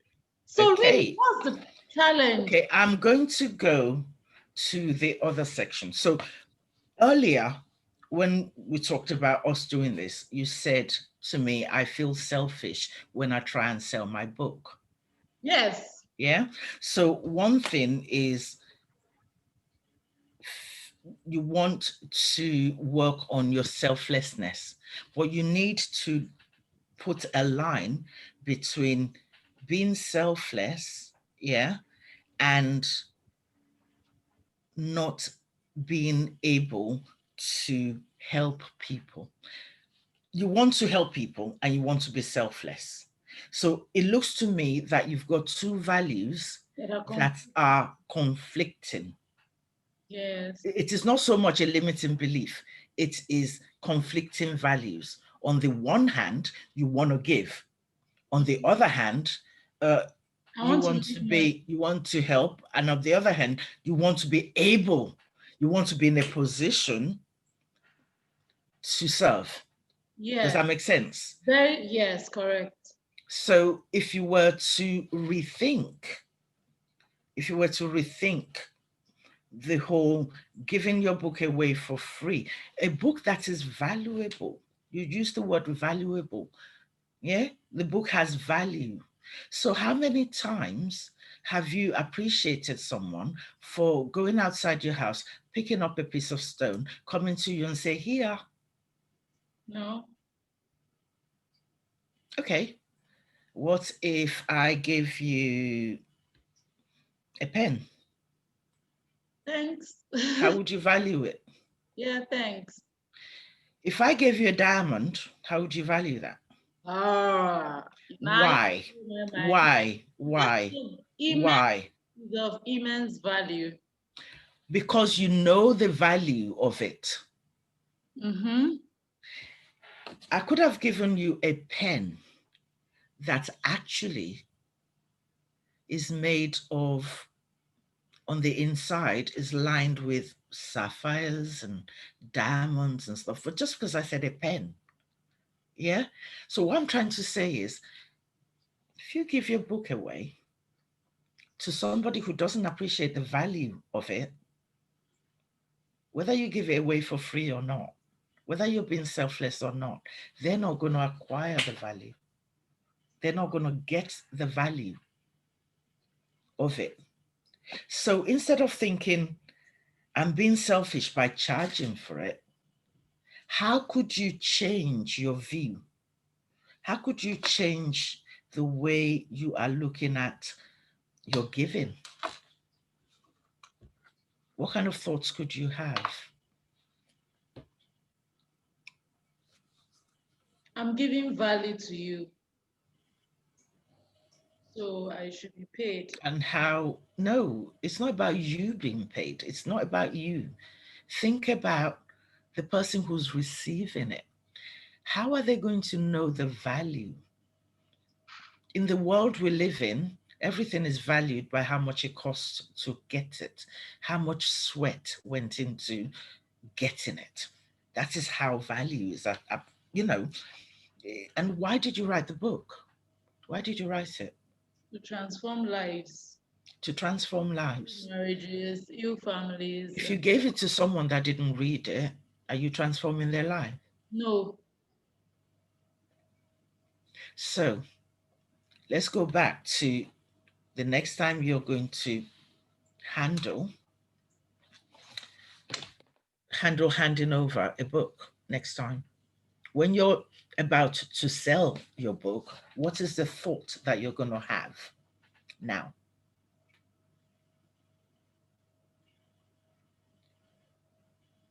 I'm about to help you transform your life. If you were to tell me to buy your book, Yes. what would you say to me? Okay, I know that my book will help you in your parenting, in raising your children. I am definitely sure that it will help you raise all children that would unleash their greatness, and it will help your children choose the right spouses. So why should I buy it?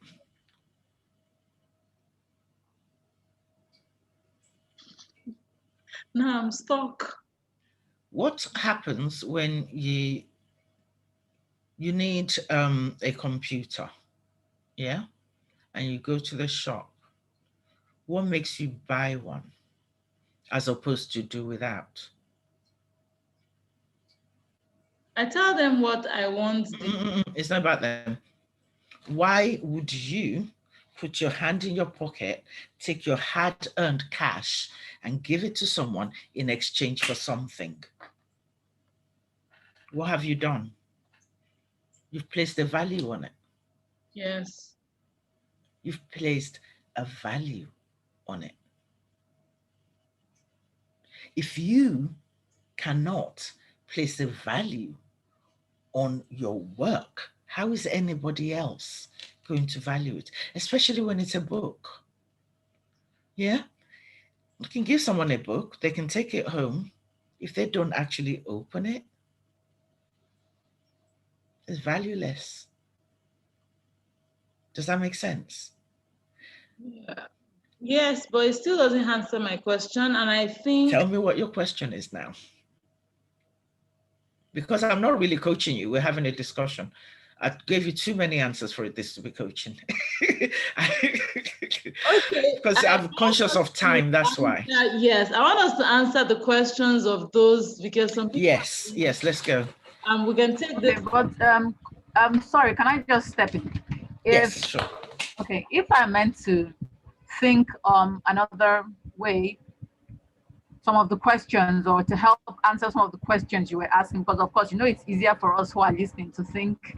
Yes, to think other things. Yes, sure, Yes. sure. Very true. So I think what you have to identify with respect to your book is what what questions, what problems could the person reading the book, the person you were targeting when writing the book, what problems do they have that they can identify?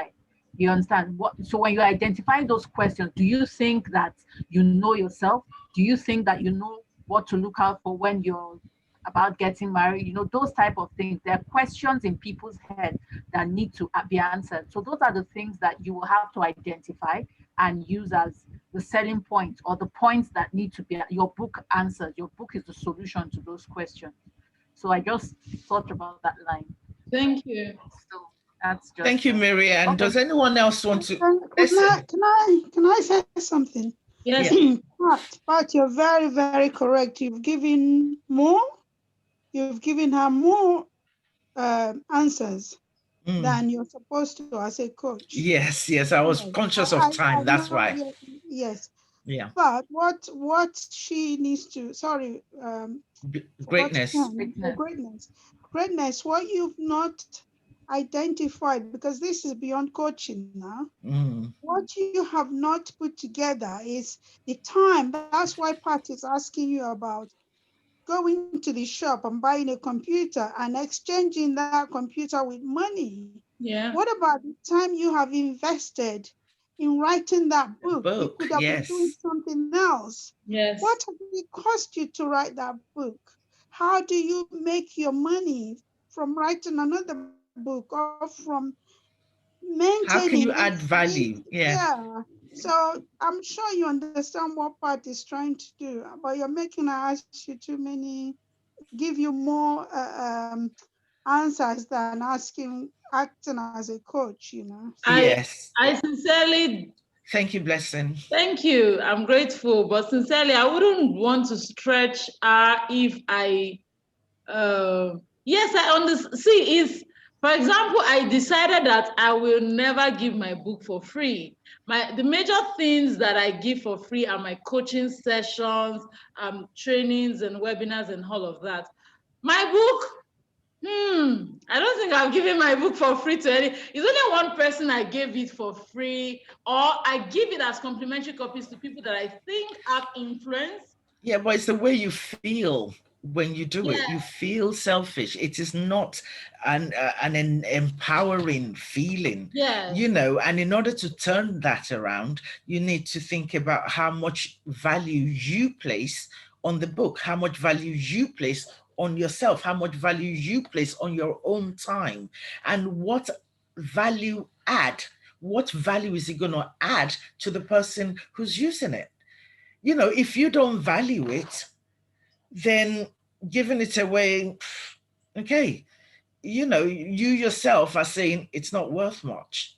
Do you see what I mean? And if you seriously want to be Mother Teresa, you need to make money to write another book that's better. Yeah, so even if that is what you're thinking, okay, I want to do more of this. This is a means to an end. This is not the end.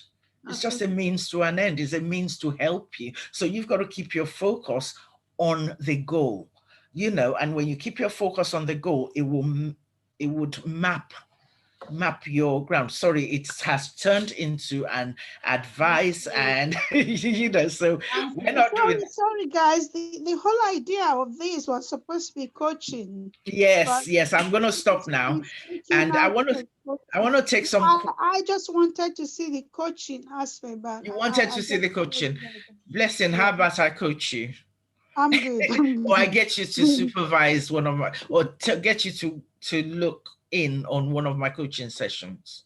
Another time. Yeah, somebody I coach people, so I'll ask their permission, and if they want, you can come and sit in and just and hear it. Yeah. No problem. Okay, so can I take some of the questions that came in while I was delivering? I was painful that Madam Yewande stepped Yeah, Greatness, I've jotted some of them out. Thank you. The first question I have here is, do affirmations help us develop empowering beliefs? Yewande asked, do affirmations help us develop empowering beliefs?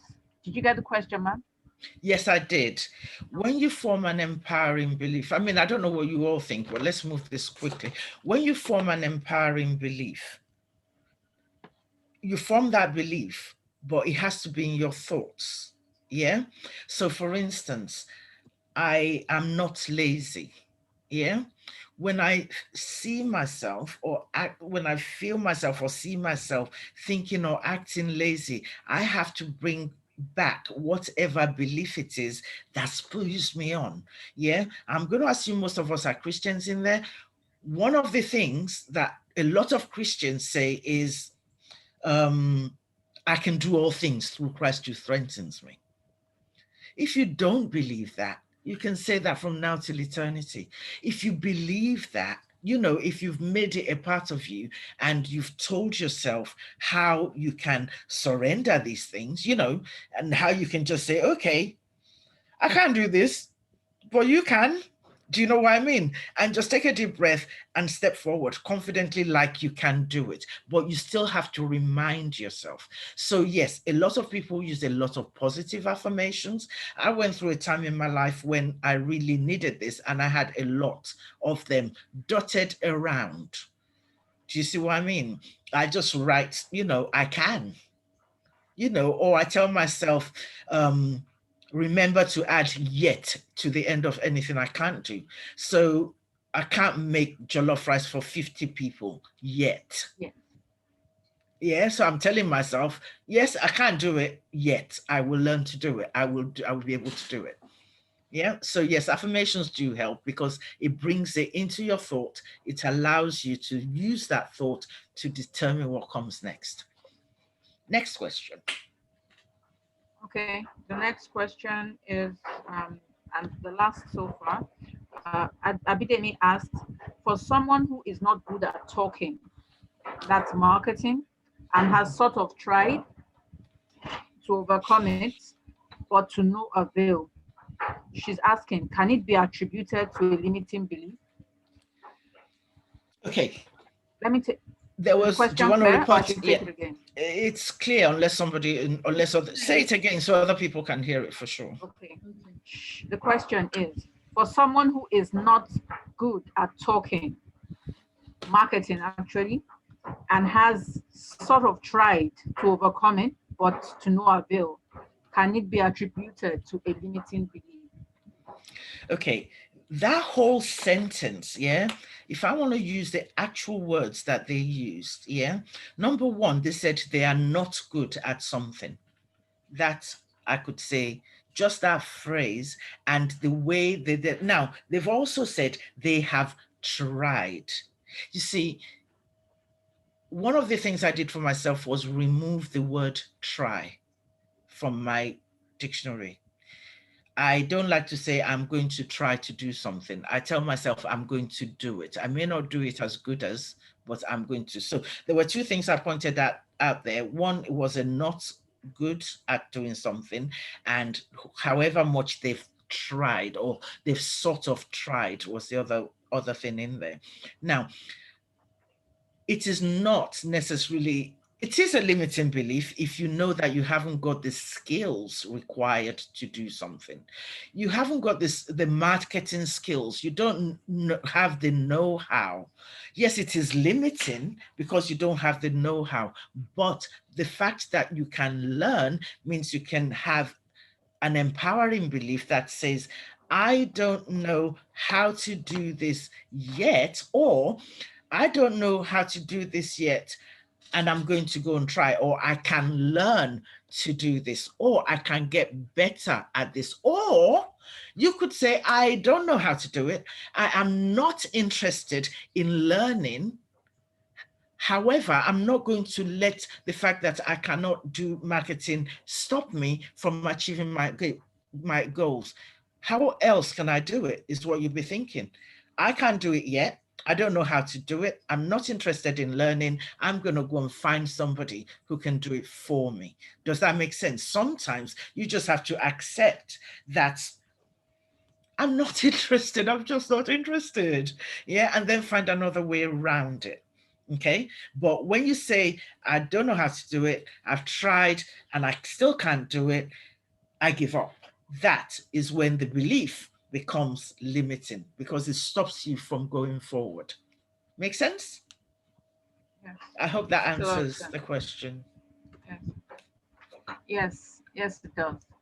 Cool. Um, I don't think there's any other question I identified, but if there's Okay. anyone who wants to ask a question, I think you can indicate by raising up your hand and then we'll give you the floor. And you can Any switch on your questions cameras if you want and just say, hey, yay. Hi, Derek. Please, or do you mind comments? clarifying what you said? I understand more when I listen than read. So I've read this 3 times. I don't understand. Read it then. What is it? Oh, I it's not a question. It's not a question. He was saying something in response to my situation, but I don't understand it. Who? Derek. Oh, okay. Okay, why Hi, will greatness. Hello, can you hear me? Yes, we can. Okay, what I was merely saying that if greatness has costs that are involved with publishing, with distributing, you mentioned time spent writing, she yes. needs to she needs to be able to help the greatest amount of people by obviously having something to invest in publishing and getting more product, etc., etc. So you can't really give that away for free. You understand? So I mean, as you said, you wasn't actually. I heard you say afterwards that you weren't giving away the book for free, but I'm apart from giving that, most away. Let me use that word. I'm giving most because I feel she was right. Like anytime I want to ask for money or ask for value in exchange, I just feel very uncomfortable. I feel like, oh, you're selfish for wanting to ask. So I would have given it and I don't bother to ask. So yes, I would yes, on top of my head, I can tell you how much I spent to publish that book. Yes, I know the amount. okay, Yeah. okay. Unfortunately, it's very kind of you, but it is a limiting belief, I would say, to some degree. Yeah. Yeah, that's all I Yeah. wanted to say. I think Blessing wants to say something. No, I'm just happy Oh, okay. listening. Okay, cool. Because greatness, like the guy rightly said, is a limiting belief. Just to add to what he's saying, I agree with him. There Mm. must be a reason why she's giving the books away for It's all right. She's free. my coachee. I'm still working on her. It's So beyond we will work on her limiting beliefs. it's beyond selflessness. Because you have to you have to cover your cost at the end of the day anyway. So Thank no, you. no, Cool. carry on. You're doing great. I know who you are anyway, so I know how good you are. Thank you, Cool. ma'am. All right. So So Abiola acknowledges, I mean, she appreciates your response. She says, yes, ma, thanks. Abidemi, sorry, who asked the question? She responded, says, thanks for the response. good, good. Okay, thank you. Let's just take 2 announcements and we'll call it a wrap. Before the announcement, I want to say thank you so much, Coach Pat. This Thank has you. been way beyond what I expected. I've experienced your session before, but then I can say this is on another level. Thank you I so do hope much. everyone enjoyed it, and I do hope that it actually Yes, we helps. did. Oh, hello, sweetie. I hope it helped somewhat and it helps to push everybody together. I hope you've learned 1 or 2 techniques that you can grab hold of and call on when you need it and make your lives great. Yeah, the recording will be on our YouTube channel. Please, can you drop the name of just the name of our organization, Madam? Just the name of it. Yes, I'm serious. So just Greatness Unleashed by Love Foundation. So I just want quick announcement. So my book is available. If you want e-copy, is on Amazon for $10. Okada for Nigerians for 2,000 naira. And if you want mental health support or a coaching or therapy session, I'm willing to give you for free. But please don't attack me because it's the first. So it's the first session that I will give for free. Subsequent ones will be paid for, right? So I am a certified neuro-linguistic programming practitioner as well as emotional freedom technique practitioner. So my book, this is my book, Rescued by Love, Why I Cancelled My Wedding, and it's my true life story. It's not fiction. I truly canceled my wedding 7 days to the date. And I had to go deep down to actually say, how did I get to this place? So I discovered that I was formed by my background, the parenting style, right? Everything that happened to me that I thought they didn't matter, right? You know, we just Don't give it away. Don't give your book away. Don't tell us too much. You've whet our appetite. Now we won't find it. Yeah. okay. So Don't tell and us it comes everything. with 2 ebooks, 30 live lessons at 30. That was because I was 30 in June this year, and the last one Hey. is Lemonade from Bitter Lemons, obviously. So those 3 for Nigeria, if you're in Nigeria, the hard copy, everything is 5,000 naira. But if you are getting the ebook, is $10. And so for those that are Nigerians and you want to be a professional human resource manager, I'm a licensed practitioner and I can give you advisory services. This is definitely at a cost. My exams, oh my God, costed me a lot. So yes, thank you once again. Please, the feedback form, very important. Please, thank you so much. We will send you the link to the recording for everyone that registered. Thank you, Coach Pat. Thank you, everyone. I'll stop recording now.